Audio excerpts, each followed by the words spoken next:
Hello everyone, আসসালামু আলাইকুম। শিরিন ওয়ার্ল্ডে আপনাদের সবাইকে স্বাগতম। আশা করি সবাই ভালো আছেন। আল্লাহর রহমতে আমিও ভালো আছি। বন্ধুরা, আজকে আমার ভিডিওর টপিক হচ্ছে বেবিদের কৃমি হয়েছে। যে লক্ষণগুলো দেখলে মায়েরা ঘরে বসে বুঝতে পারবেন। আগের ভিডিওতে আমি বলেছিলাম বেবিরা কি কারণে কৃমি আক্রান্ত হয়। আজকের ভিডিওতে আমি বলবো যে বেবিদের কৃমি হয়েছে আপনি ঘরে বসে কিভাবে বুঝতে পারবেন। এই সমস্যাগুলো যদি আপনি দেখে বুঝতে পারেন তাহলে অবশ্যই আপনি ডাক্তারের শরণাপন্ন হবেন।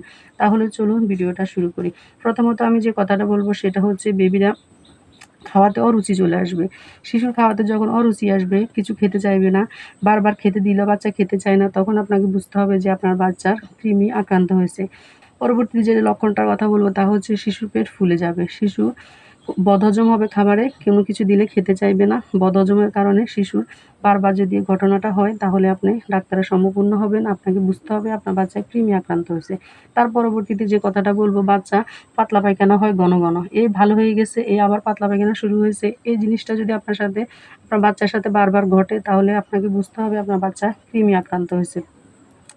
তার পরবর্তীতে আমি যে কথাটা বলব সেটা হচ্ছে শিশুর প্রচুর বমি ভাব থাকবে। শিশু কোনো খাবারই খেতে চাইবে না। কিছু খেতে দিলে একটু খাওয়ার পরে আবার বমি ভাব করে। এই লক্ষণটাও যদি বারবার হয় তাহলে আপনাকে বুঝতে হবে আপনার বাচ্চা কৃমি আক্রান্ত হয়েছে। তার পরবর্তীতে যে কথাটা বলব, শিশু রাতের বেলা প্রচুর জ্বালায়। দিনের বেলা তো মারা কাজকর্মে থাকে, বুঝতে পারে না। রাতের বেলা বেশি জ্বালায়। শিশুর বায়ুপথে প্রচুর চুলকায়। এই চুলকানির লক্ষণও যদি বারবার আপনার শিশুর সাথে ঘটে তাহলে আপনি অবশ্যই ডাক্তারের পরামর্শ নিবেন, ডাক্তারের শরণাপন্ন হবেন। তার পরবর্তীতে যে কথাটা বলব সেটা হচ্ছে বাচ্চা প্রচুর প্যাকাশো হয়ে যাবে। বাচ্চাকে আনহেলদি লাগবে, চেহারার কোনো ব্রাইটনেস থাকবে না। বাচ্চা খুবই ক্লান্ত বোধ করবে। বাচ্চার চেহারা প্রচুর প্যাকাশো হয়ে যাবে। এই লক্ষণটা দেখলে আপনাকে বুঝতে হবে যে আপনার বাচ্চা কৃমি আক্রান্ত হয়েছে।